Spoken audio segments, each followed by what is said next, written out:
Hello, my name is Robert, and you're watching The Firing Line on VEGASET. Hello, and welcome to The Firing Line. For our first segment today, we're going to delve back into politics. First off, people's heard many things going around the internet lately about Biden, that he said the N-word. Well, we found the video. He wasn't trying to say it, at least. But somehow when he said the word eager to the first time, he said it again and somehow added an N in front of the word eager, which made it sound like something else. So people's been having fun with that all over the internet today. The whole little Biden racial slur thingy. But as everybody knows, no one puts it past Biden because he probably said that all his life anyway. Just like he was for segregation, for Jim Crow, for whatever else that really is not good for the society today. Because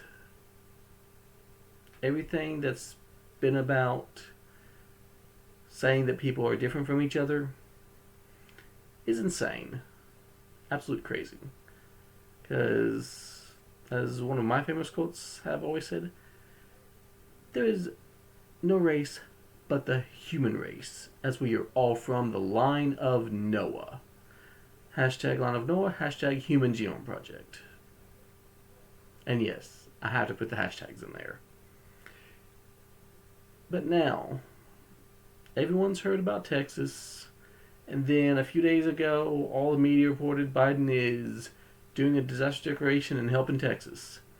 And then we come to find out some new reports that Biden is withholding this aid and not doing a full declaration because he doesn't want to help all of West Texas. So people can probably freeze and starve and everything else because Biden's like, no, they didn't vote for me, so I'm not doing it for them. Because the more them they leave, the more people that can vote for me.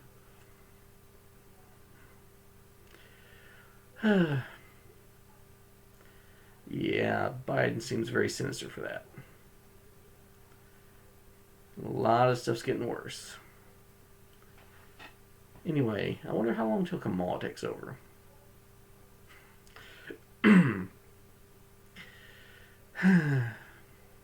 Craziness. But could be worse. Much worse. Now, in other news, everyone's heard about Pelosi and the riots, I believe. People were asking Pelosi what she knew and when she knew it.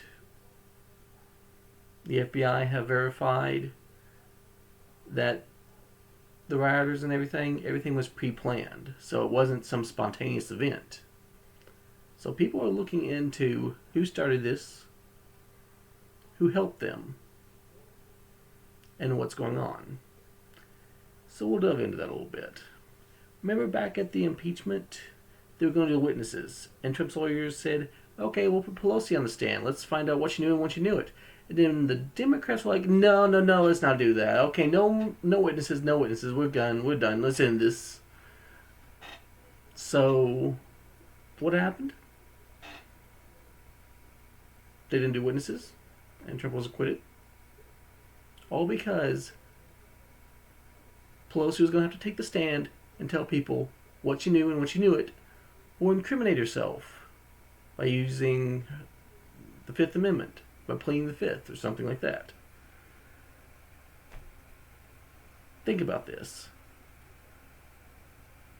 Because Pelosi and others were going to be put on the stand, heck, Trump had a lineup of 900 people he'd put on the stand if they want to try and go against it for the whole election thingy and say that that was the reason that they were impeaching him, because that somehow incited something, whether that somehow was false. He had a whole list of 900 and so I think it was 923 fact witnesses that he would have used, and this would have been what Biden's entire 4-year stint, so he could get no legislation through because of the Trump impeachment. And then when it comes down to it, the very last year, Trump would have been reelected and this whole thing would have been reversed again. In any case, which I'm probably going to be saying that a lot, so it's probably going to become a meme. In any case, since they're all looking into Pelosi now, Democrats are looking into trying to find out what they can and then trying to accuse Republicans of being riotous and helping. When everything that went on at the Capitol, the Democrats did something. They accused Republicans and are going with that to have Republicans investigated criminally.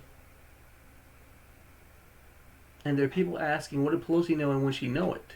And they don't want to investigate her. Something seems off here. Because something, to me, seems off. They don't want Pelosi to say what she knew and when she knew it, but they want the Republicans investigated. Why don't they also add her into the mix and some Democrats? Because it's all partisan politics. It's all it is. Because they don't want people to find out. It's not that they want to find out about your crimes, it's that they don't want you to find out about their crimes, as a few memes circulating have said. Now, on to another topic. We're seeing a bunch of things come up lately. Like when the media said stuff about Sicknick back on January 6th. You heard it from the media. New York Times, Washington Post, CNN. Officer struck in head, fire extinguisher, dies. Oh, and then it comes out later. Nah, he went to his office, called his brother. Hey, I'm fine. I wasn't struck by anything. And then it comes out later. After that, sometime he had a stroke. An apparent stroke. And they immediately cremate his body.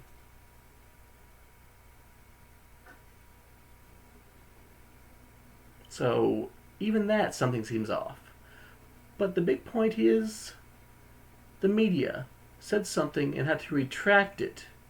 A month they said something. They lied for an entire month, and they had to retract it. And it is bullcrap. And now they're trying to say that anyone who's saying anything different should be taken off the air. And it is absolute bullcrap.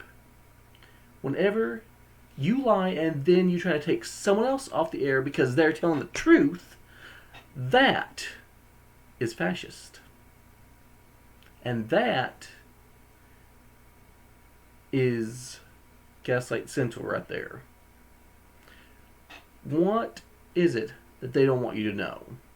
Why is it that they're lying to people, gaslighting people, making people angry and pissed? Then all of a sudden, it comes out they were lying out their ass. Maybe they need to be investigated and stop trying to get alternative news sources investigated and taken off the air because they're doing better because they're telling the truth. Why is it CNN, Washington Post, New York Times, MSNBC, NBC in general, ABC, CBS, all these people go around each other, say each other's stuff. And then they try, when they're caught in their lie, to say, we just reported what the facts were at the time. Yeah, there weren't any facts at the time. You made them up. And that is the crux of the issue. They lied. And they need to be held accountable. You remember when CNN lied about a 16-year-old kid at the time? His name was Nick Sandman. They had to pay him over $80 million for defamation. $80 million. Because they lied about a kid, defaming him, calling him racist, when some Indian fellow runs up to him with a drum and beats it in his face, and he didn't know what to do. So he just stood there and smiled like, I don't know what to do. I'm just going to sit here and hope he doesn't do anything bad to me. So, and they were caught in their lie because there was more video than what they showed. Someone else had a video camera and showed the whole thing. And they were caught in their lie because citizen journalists, some people call them digital soldiers, they are around. They have cell phones. They have live streaming.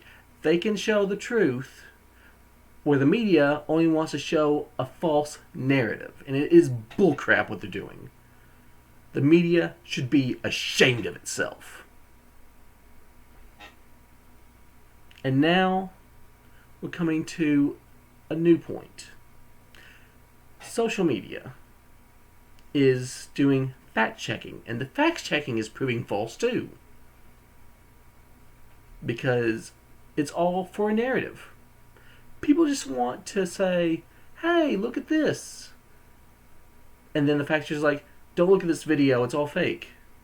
Even though it's the actual video, it's all fake. You can't trust your own eyes. You can't trust your own ears. You can't trust everything that is actually in front of you.